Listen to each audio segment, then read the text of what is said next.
I've met a lot of people who've exited, and what's interesting is you meet the people who exit, and nobody generally discusses the terms of their exit.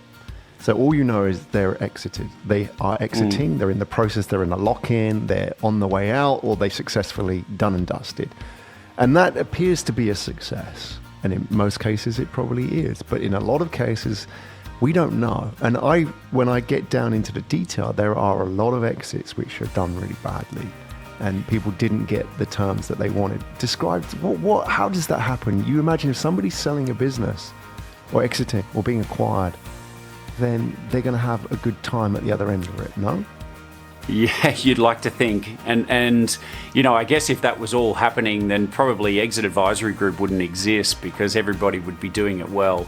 I think like anything, if you go on a journey and you're, finding yourself in the middle of a jungle that you've never traversed before, I mean, that can be kind of a pretty scary journey, right? Like, you don't know what's under that rock or through the next set of bushes. And let's be honest, there are lots of things that you can trip over and hurt yourself on. So like anything in life, I think if you can have a guide that's walked those jungles and can point out some of those things to you, and just help you navigate, hey, you're still going to make mistakes. You're still going to not do things perfectly.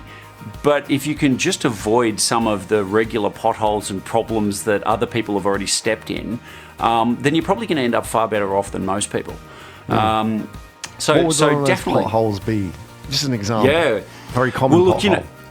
Okay, so one of the great things I see is lots of people who've sold their companies. They'll tell you, "Oh yeah, like I got tapped on the shoulder. Somebody came and approached me," and they get swept up in this whole thing because they've never sold a company before.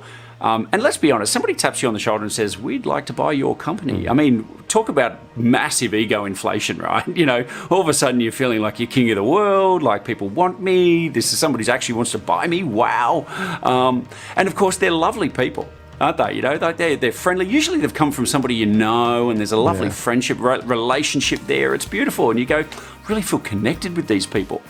And then, of course, they start asking for information and they start drilling into things. And then you suddenly realize business owners, and it creeps up on them, they realize they've now got a second job.